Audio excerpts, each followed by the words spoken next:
사람마다 다르긴 하지만 우리는 대체로 어떠한 일을 계획하는데 익숙한 존재들입니다. 무언가를 이루려고 할 때, 또 새로운 일을 계획하고 그 일을 진행하려고 할 때 우리는 그 일에 앞서 그 일을 어떻게 해야 하는지, 그리고 내가 어떠한 생각과 어떠한 결정을 내려야 하는지 미리 그 일을 계획하며 준비하곤 합니다.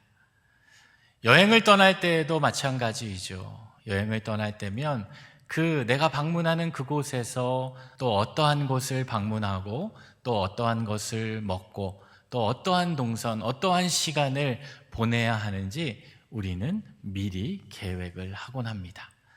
사람마다 달라서 어떠한 분들은 그냥 대략적인 계획을 짜는 분들도 있지만 저는 여행을 하기 전에 미리 그 계획을 아주 세밀하게 짜는 스타일입니다. 그래서 하루에도 이 시간대별로, 더 심하게는 이 30분 단위로 시간을 나눠서 이때는 뭘 하고 이때는 뭘 하고 이때는 뭘 하고 그런 계획을 짜곤 합니다. 그렇다 보니 여행을 떠나기도 전에 이미 지치게 될 때가 있어요.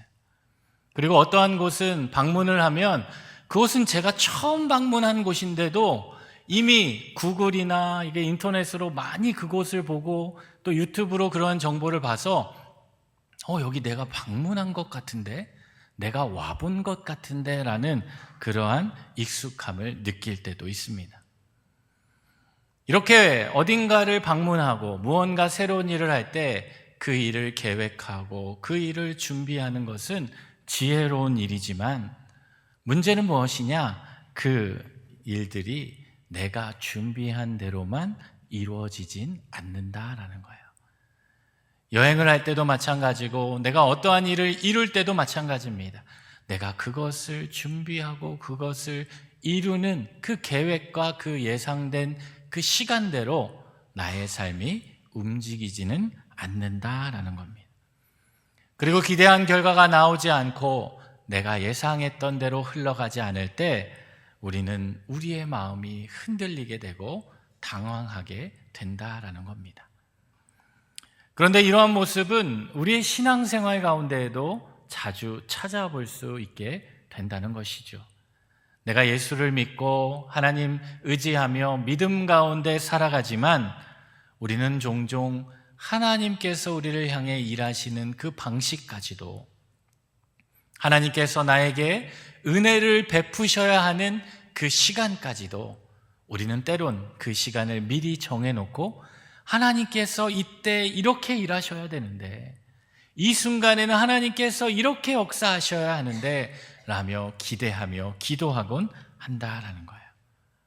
그래서 기도하면서도 하나님께서 이렇게 응답하실 것 같고, 문제 가운데서도 하나님께서 이 문제를 이때 해결할 수 있을 것 같은 그런 기대와 예상을 하고 우리는 신앙생활을 하고 있다라는 거예요. 그런데 우리의 삶을 돌아보면 어떻습니까? 하나님은 우리의 계획과 우리의 기대대로 또 응답하실 때도 있지만 많은 경우는 우리의 기대와 우리의 생각과 전혀 다른 방식으로 그 일을 뛰어넘어 일하시는 분임을 깨닫게 됩니다. 우리가 기대했던 문이 아니라, 우리가 원하였던 그때가 아니라 하나님이 원하시는 그때에 하나님의 계획하심에 따라 그 많은 일들을 이루어 가곤 하신다라는 거예요. 그래서 우리가 전혀 생각지도 못하고 우리가 예상치도 못한 그 길로 우리를 인도해 가신다라는 거예요. 우리는 그런 일을 경험하게 되면 그때 우리의 믿음의 모습이 나타나게 됩니다. 그 순간 나는 어떠한 길을 따라야 되는가? 하나님께서 나에게 보여주신 그 새로운 길을 따라가야 할까요?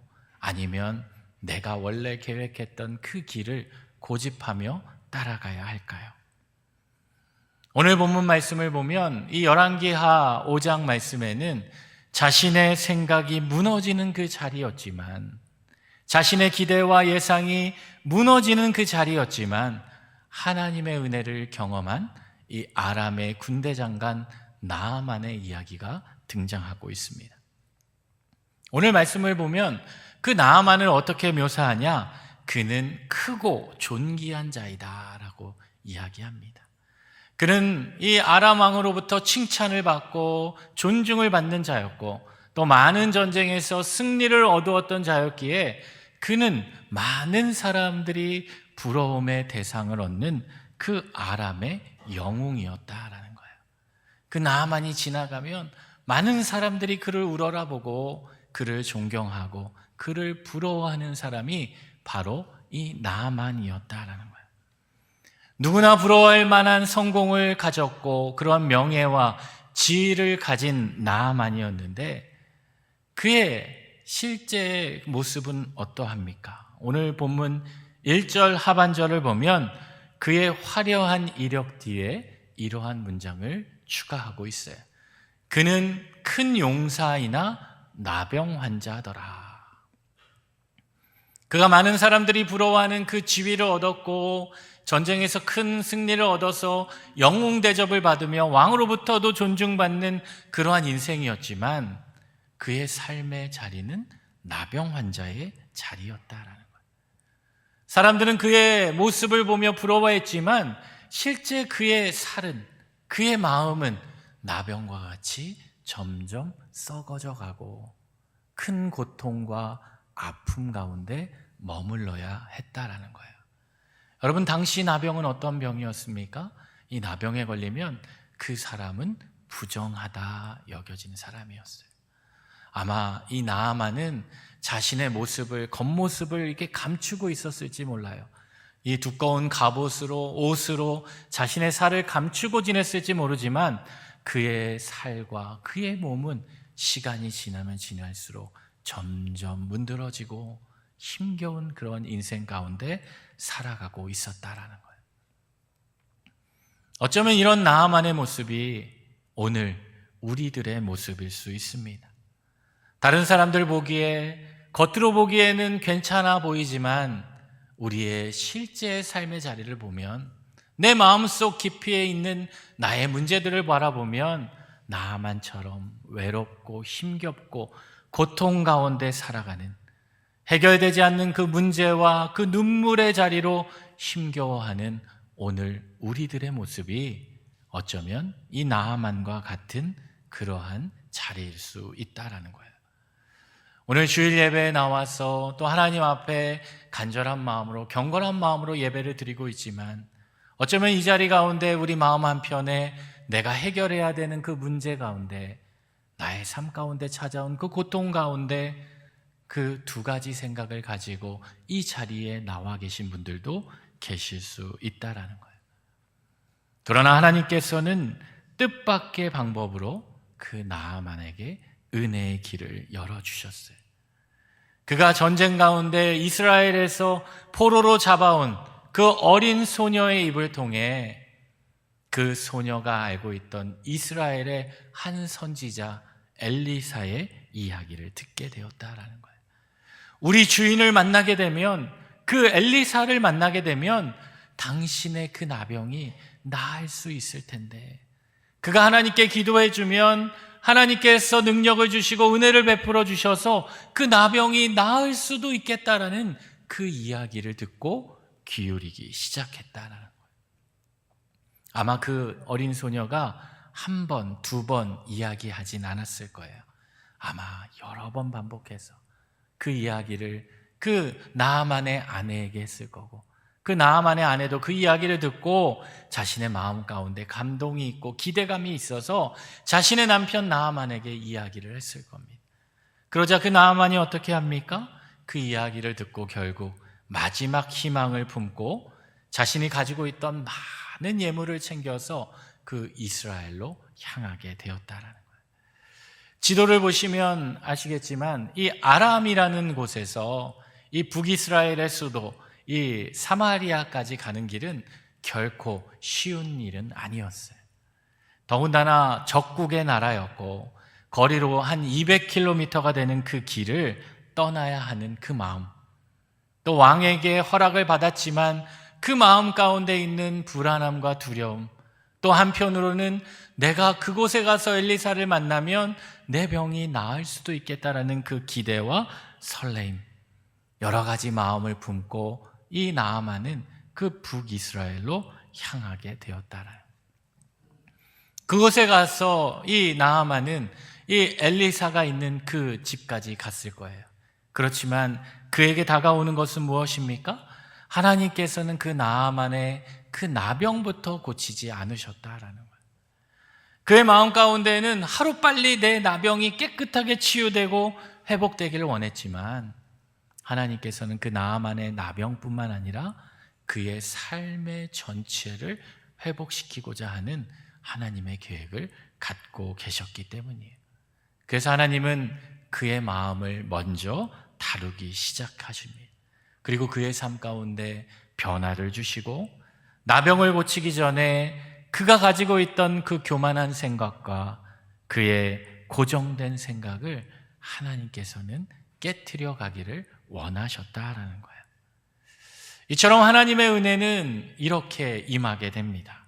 우리가 기대하는 방식으로만 우리에게 다가오는 것이 아니라 우리의 기대를 뛰어넘고 우리의 예상을 뛰어넘고 하나님의 뜻 가운데 우리에게 다가오게 된다라는 거예요. 그래서 우리의 문제를 해결하기 전에 하나님은 먼저 우리 안에 있는 더 깊은 문제를 다루시기 시작합니다. 이 나아만에게도 마찬가지였어요. 하나님께서 오늘 본문을 통해 그 나아만에 있는 그 마음, 그 삶을 어떻게 변화시키는지 오늘 말씀을 통해 몇 가지 살펴보고자 합니다. 첫째로 하나님은 나아만에게 가셔서 먼저 그의 생각을 깨트려 주십니다. 하나님께서 나아만에게 가서 가장 먼저 하신 일은 무엇이냐? 그의 나병을 고치는 일이 아니었다라는 거예요. 나아만은 지금 자신의 나병을 고치기 위해 멀리 아람에서부터 이 북이스라엘의 사마리아까지 달려왔는데 하나님께서는 그 나아만을 만나셔서 그에게 가장 먼저 하신 일은 무엇이냐? 그의 생각을 흔드는 일이었다라는 거예요. 나아만은 많은 예물을 가지고 이 엘리사를 찾아왔어요. 그가 어떤 예물을 가지고 왔습니까? 얼마나 많은 예물을 가지고 왔습니까? 오늘 본문 말씀을 보면 나아만은요, 은 10달란트, 또 금 6,000개, 그리고 의복 10벌을 가지고 왔어요. 여러분 별로 이렇게 체감이 안 되시죠? 그래서 제가 이게 오늘날 우리 돈으로 어느 정도 가치가 있는가 이 계산을 해보니까 오늘날 가치로 약 100억 원 정도 가치가 된다는 거예요. 그래도 별로 놀라지 않으시네요. 더 많이 가지고 계셔서 그런가요? 100억. 이 나아만에게는 그가 가진 예물, 그가 가진 이 재산이 중요한 게 아니었다라는 거예요. 내 나병이 나을 수만 있다면, 나를 짓누르고 나를 점점 죽어가는 내 살들을 바라보며 이 나병이 나을 수만 있다면 내가 가진 모든 것을 다 줘도 아깝지 않다라는 그러한 간절한 마음이 있었다라는, 그 마음을 품고 이 엘리사를 만나러 왔어요. 그런데 그 엘리사가 이 나아만에게 어떻게 대합니까? 오늘 10절 하반절 말씀을 보면 엘리사는 직접 나오지 않고 그의 종들, 그의 사자들을 보내서 다음과 같이 이야기합니다. 우리 같이 한번 읽어볼까요? 너는 가서 요단강의 몸을 7번 씻으라. 내 살이 회복되어 깨끗하리라 하는지라. 아멘. 이렇게 많은 재물을 가지고 그 엘리사를 만나기 위해서 먼 길을 달려온 그 나아만을 엘리사는 직접 만나주지 않았다라는 거예요. 그리고 어떻게 해요? 그에게 요단강에 가서 몸을 7번 씻으라. 그것도 직접 얘기한 게 아니라 자신의 종들, 자신의 사자들을 보내서 그 나아만에게 이야기했다라는 거예요. 그 이야기를 들은 나아만이 어떤 반응을 보입니까? 오늘 11절 말씀을 보면 나아만이 노하여 물러가며 이르되 내 생각에는 그가 내게로 나와서서. 나아만의 생각은 어떤 생각이었어요? 내가 이렇게 많은 예물을 가지고 멀리서 이 아람 군대 장관인 이 나아만이 하나님의 선지자라는 그 엘리사를 만나러 왔을 때 적어도 그 엘리사가 자신의 몸을 반겨주고 그에게 나와서 직접 나와서 그를 격려해주고 위로해주고 또 자신에게 손을 들어서 그 아픈 부위를 만나주며 만져주며 함께 기도할 것을 기대했을 거예요. 그게 바로 나아만의 생각이었다라는 거예요. 그리고 자신에게 큰 기적이 일어나서 내 살에 있던 그 모든 나병이 깨끗하게 치유되기를 이 나아만은 기대하고 바랬던 것입니다. 그런데 엘리사는 보이지 않고 그의 종들이 와서 말로만 전하는 거예요. 더욱이 이 나아만이 열을 받았던 것은, 분노할 수밖에 없었던 것은 이 엘리사가 자신에게 명한 그 치료법 때문이었어요. 그것은 무엇입니까? 어떠한 약을 발려주는 것도 아니고 어떠한 처방을 내리는 것도 아니고 이 요단강에 가서 몸을 7번 씻으라라는 거예요. 여러분, 요단강은 어떤 강일까요? 제가 이스라엘의 성지순례에 가서 이 요단강을 방문했는데, 요단강 하면 여러분 생각하는 그 이미지가 있어요. 여호수아와 이스라엘 백성들 60만 명이 넘는 그 사람들이 요단강의 기적을 이루며 모세가 건너지 못했던 그 강을 건너서 가나안 땅으로 들어가는 그곳이 바로 요단강 아닙니까? 이 여리고성을 정복하기 전에 그 건넜던 그 강이 바로 그 요단강이었어요. 또 요단강은 어떤 강입니까? 예수님께서 그곳에서 세례를 받으셨던 그 강이 바로 요단강이었다는. 그런데 그 성지순례를 가서 그 요단강을 건너는데 많은 사람들이 큰 충격을 받았어요. 버스에서 그 요단강을 건널 때 저희를 가이드하는 선교사님이 이야기합니다. 여러분, 이제 지금 요단강을 지나고 있습니다. 근데 밖을 내다보던 버스에 탄 저희 모든 팀이 한결같이 똑같이 이야기했어요. 뭐라고 얘기했냐? 에게, 이게 요단강이야. 이게 요단강이야. 그리고 그 말이 마치기도 전에 이미 버스는 그 강을 지나고 말았다. 너무나도 좁았고 너무나도 이 흙탕물이 많았고 정말 이 강에서 어떠한 일이 있을까? 사진을 보면 나오지만 이 요단강이 그렇게 넓은 강이 아니었다. 강이라고 하기조차도 작은 그러한 노랑보다는 조금 큰 그러한 강에 불과했다라는. 그런데 이 아람의 군대 장관 나아만이 그 말을 들었을 때 어떤 마음이었을까요? 다메섹의 강들이 그 요단강보다 훨씬 나은데 내가 지금 이스라엘까지 와서 그 강에 내 몸을 씻어야 하는 것일까? 더군다나 엘리사는 나타나지 않고 아마 그의 마음 가운데 이런 마음이 있었을지 모릅니다. 이럴 거면 내가 괜히 왔다. 차라리 내 종들을 보내서 그 엘리사에게 이야기하고 이 이야기를 내가 아람에서 듣고 차라리 아람에 있는 그 강들에 가서 몸을 씻으면 나았을 텐데 라는 그러한 마음이 들었다라는 거예요. 그래서 그 나아만은 결국 기분 나빠서 그 마음이 상해서 자신이 그 일을 듣지 않고 몸을 돌려 분노하며 떠나게 되었다라는 거예요. 이 나아만에게 하나님의 기적을 가로막은 것은 무엇입니까? 그에게 있는 나병이 아니었어요. 바로 그의 삶 가운데 하나님의 은혜를 차단한 것은 무엇이냐? 그의 생각과 고집 때문이었다라는 거예요. 내 생각에는, 내 기대에는, 내 예상에는 이런 역사가 있어야 되는데 적어도 하나님의 일이라면 이러한 큰 일로, 큰 말씀으로 큰 은혜를 베풀어 줘야 하는데 하나님께서 내게 주신 그 기적의 시발점이 너무나도 작게 보였다라는 거예요. 그러나 하나님은 어떻게 인도하십니까? 그 나아만의 피부보다는 먼저 그의 마음과 그의 생각을 치료해 주기를 원하셨다라는 거예요. 그런데 이 말씀을 묵상하면 묵상할수록 이 나아만의 모습 속에 오늘 우리의 모습이 보이게 된다라는 거죠. 그래서 우리는 이 말씀을 묵상하면 나아만이 기적을 얻어서 감사한 일도 있지만 한편으로는 우리 마음 가운데 불편한 마음이 찾아옵니다. 왜냐하면 우리의 모습이 바로 그 나아만과 같은 마음이기 때문이에요. 하나님께 기도하면서도 내가 원하는 방식으로, 내가 바라는 방식으로 하나님께서 응답해 주시기를 원하는 그 마음이기 때문이에요. 그래서 금방이라도 응답되지 않으면 하나님께서 나를 몰라준다, 하나님께서 내게 은혜를 베풀어 주지 않는다라고 나아만처럼 속상해하고 아쉬워하고 그 자리를 떠나는 모습이 어쩌면 오늘 우리의 모습일 수 있기 때문이에요. 그러나 우리가 기억해야 할 것은 무엇입니까? 하나님께서는 우리의 생각 안에 갇혀 계시는 분이 아니시다라는 거예요.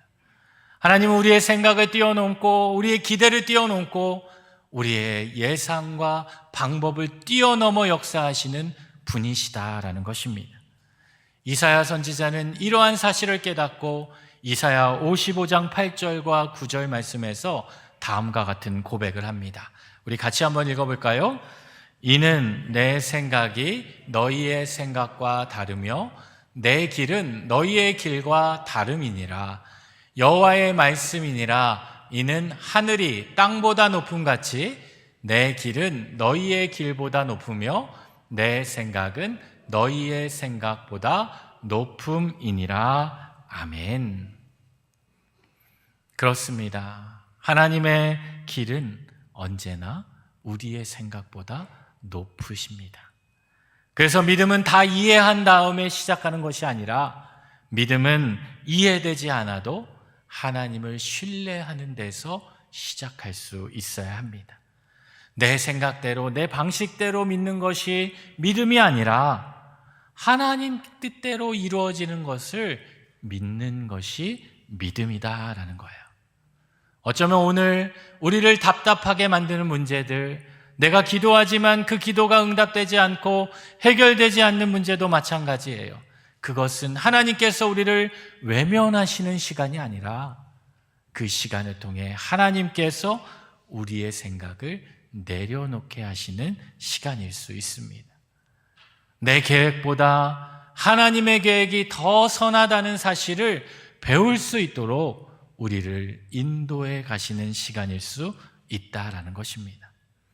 사랑하는 성도 여러분, 하나님께서는 우리의 생각이 무너질 때, 우리의 계획이 내 원대로 이루어지지 않을 때 우리를 결코 버리시는 분이 아니라 더 좋은 길로 우리를 인도해 가시는 분이심을 믿으실 수 있기를 바랍니다.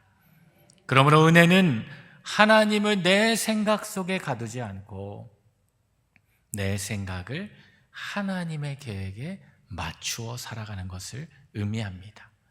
이번 한 주간도 내 생각에는 이라는 이러한 말을 내려놓고 하나님의 생각이 우리의 생각보다 더 크고 선하심을 믿으며 기대하며 살아가는 주의 자녀들이 되실 수 있기를 바랍니다. 둘째로 하나님은 그 말씀대로 순종하는 그 나아만에게 치유의 은혜를 베풀어 주셨다라는 거예요. 자신의 뜻대로 이루어지지 않는다라고 분노하며 돌아섰던 그 나아만을 그의 종들이 다가가서 이 말로 설득하기 시작합니다. 우리 13절 말씀인데요, 우리 같이 한번 읽어볼까요? 그의 종들이 나와서 말하여 이르되 내 아버지여, 선지자가 당신에게 큰 일을 행하라 말하였다면 행하지 아니하였으리이까. 하물며 당신에게 이르기를 씻어 깨끗하게 하라 함이리까 하니. 아멘. 문제는 어려운 것이 아니었어요. 문제는 무엇이냐? 순종에 달려있다라는 거예요. 하나님께서 우리에게 요구하시는 것은 대단한 업적, 대단한 예물, 대단한 충성을 원하시는 것이 아니라 하나님께서 우리에게 주신 그 말씀을 듣고 나의 발을 한 걸음 그 말씀대로 행하는 것이다 라는 거예요. 결국 나아만은 종들의 설득에 자신의 생각을, 자신의 고집을 내려놓고 그 엘리사가 이야기한 대로 그 요단강에 자신의 몸을 담그기 시작합니다. 14절 말씀을 보면 이러한 고백이 있어요. 나아만이 이에 내려가서 하나님의 사람의 말대로 요단강에 7번 몸을 잠그니 그의 살이 어린아이의 살같이 회복되어 깨끗하게 되었더라. 아멘. 여러분, 요단 강물이 대단해서, 그 강물이 능력이 많아서 이 나아만의 나병이 낫게 된 것이 아니다라는 거예요. 분명 그 요단강은 그 나아만의 말처럼 아람에 있는 다른 강들보다 못한 강일 거예요. 큰 강도 아니었고요, 그 강보다 깨끗한 강도 아니었습니다. 그러나 하나님의 말씀에 순종하며 그 강에 들어가니 나아만이 낫게 되었다라는 거예요. 그의 순종 위에 하나님께서 그의 나아만의 나병을 고쳐주셨다는 거예요. 그리고 그 나병만 고치신 것이 아니라 그의 교만을 낮추어 주셨고, 그가 가지고 있던 고집, 그가 가지고 있던 그 모든 생각을 하나님의 뜻 가운데 내려놓게 해 주셨다라는 거예요. 여러분, 이것이 하나님께서 우리에게 주신 은혜인 줄 믿으실 수 있기를 바랍니다. 우리가 가지고 있는 생각, 우리가 가지고 있는 그 교만한 마음들, 그 마음들까지도 하나님은 모조리 그 나아만에게 있는 그 마음을 낮추어 주셨다라. 그렇게 낮추게 되니 성경은 나아만의 피부가 어린아이의 살과 같이 이러한 피부가 되었다라. 이것은 단순한 치유가 아니라 이 나아만이 새로운 사람이 되었다라. 지금까지 자신의 생각을 주장하고 자신의 고집을 앞세웠던 사람이었다면 이제는 자신의 생각과 경험보다 하나님을 더 앞세워 살아가는 인생이 되었다라는 것입니다. 성경은 곳곳에서 이러한 반복된 진리를 우리에게 이야기해 줍니다. 아브라함은 어떻습니까? 아브라함도 마찬가지죠. 하나님께서 그에게 나타나서 내 고향과 내 가족을 떠나라 라는 그 말씀을 듣고 어디로 가야 할지 알지 못한 채 그 길을 떠나게 됩니다. 떠나는 그 자리, 내가 하나님의 말씀에 순종하는 그 자리에 하나님께서 그 아브라함에게 복을 더하여 주셨다는. 베드로도 마찬가지죠. 밤이 새도록 수고하였어요. 깊은 데서도 그물을 내려봤고 얕은 데서도 내려봤고 더 먼 바다에 가서도 밤이 새도록 수고하였지만 한 마리의 물고기도 낚지 못했을 때 예수님께서 그에게 다가오셔서 깊은 데로 가라는 그 말씀에 순종할 때 그의 배는 그물이 찢어지는 은혜를 입을 수 있게 되었다라는 겁니다. 이는 하나님께서는 언제나 우리에게 하나님의 말씀에 순종하고 그 말씀대로 따라가는 그 자리에 은혜를 베풀어 주신 분이시다라는 말씀입니다. 그렇다면 오늘 우리의 삶의 순종은 어디에서 시작되는 것일까요? 나의 삶 가운데 우리는 어떻게 이 나아만과 같은 그 순종의 은혜를 입을 수 있게 될까요? 순종은 거창한 자리에서만 시작되지 않습니다. 내가 오늘 예배를 드리고 말씀을 듣고 내가 하나님께 순종해야지 하고 거대한 결심을 하고 거대한 마음을 품고 그 자리에서만 순종이 이루어지지 않는다라는 거예요. 아주 작아 보이는 순종, 하나님의 말씀을 듣고 내 생각을 내려놓게 될 때, 하나님의 말씀을 듣고 내가 먼저 판단하고 내 뜻에는 내 고집을 앞세우는 것이 아니라 하나님이라면 어떻게 하셨을까? 내 삶의 모든 자리에서 이때 하나님이라면 어떻게 생각하시고 어떻게 말씀하셨을까 생각하는 그 자리에서 하나님은 우리의 마음을 새롭게 해 주신다라는 거예요. 이처럼 은혜는 하나님의 말씀을 아는 자리에 머무르지 않습니다. 그 말씀을 듣고 그 말씀을 따라 한 걸음 한 걸음 걸어가는 자리에 하나님의 은혜의 열매가 맺히게 된다라는 말씀입니다. 사랑하는 성도 여러분, 여러분의 한 주간의 삶에도 그런 순종의 열매, 믿음의 열매가 맺혀지게 될 줄로 믿습니다.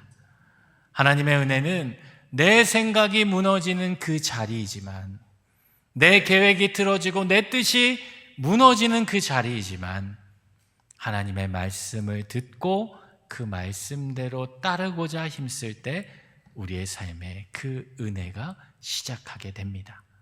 이번 한 주간도 나의 삶의 모든 순간에서 내 생각을 앞세우는 인생이 아니라 하나님의 생각을 묻고 하나님께 묻고, 내 삶이 억울하고 또 분노로 가득 차고 이해할 수 없는 그 자리에서도 내가 판단하고 결정을 내리기 전에 먼저 하나님께 묻고 하나님의 뜻에 따라 순종하기를 힘쓰는 저와 여러분이 되실 수 있기를 바랍니다.